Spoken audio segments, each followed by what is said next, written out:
തിരിച്ചു പോകുന്നത്? ഇവിടെ ഇങ്ങനെ ഫുൾ ടൈം നിൽക്കേണ്ട കാര്യമൊന്നുമില്ല. ആരെങ്കിലും അടുത്തുണ്ടാവണം, അത്രേ ഉള്ളൂ.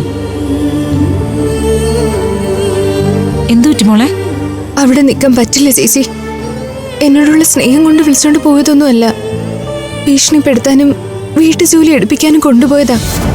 ഭീഷണിപ്പെടുത്താനോ? ഞാൻ മനഃപൂർവ്വം അമ്മായിയെ തള്ളിയിട്ടാണെന്നും പറഞ്ഞ് കേസ് കൊടുക്കുന്നു പറഞ്ഞു.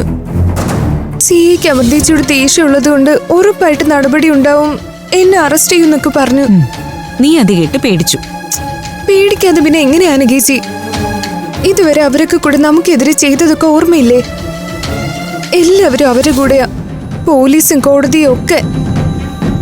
അവർക്ക് നമ്മൾ എന്ത് വേണമെങ്കിലും ചെയ്യാൻ പറ്റും. അത് നമുക്ക് നോക്കാം. വീട്ടിലിരിക്കാൻ പറഞ്ഞിട്ട് നീ ഇങ്ങോട്ട് പോകുന്നത് എന്തിനാന്ന് പറ. അവിടെ ഇരിക്കാൻ പറ്റില്ല ചേച്ചി. ദിവ്യപ്രഭയെ കൊണ്ട് ഒരുപാട് ശല്യമാ. എപ്പോഴും പിന്നാലെ വന്ന് ഓരോ ജോലികൾ പറയും. അമ്മാവനും ആകാശേട്ടനും അവിടെ ഇല്ലാത്തതുകൊണ്ട് എനിക്കൊരു പരാതി പറയാൻ പോലും നിവർത്തിയില്ല. വീട്ടിലൊന്നും കഴിക്കാനുണ്ടാക്കിയിട്ടില്ല. ഓൺലൈൻ ഓർഡർ ചെയ്ത ഭക്ഷണം വന്നപ്പോ അതും വാങ്ങിച്ചെടുത്തു. അപ്പോ നീ ഒന്നും കഴിച്ചില്ലേ? ഇല്ല.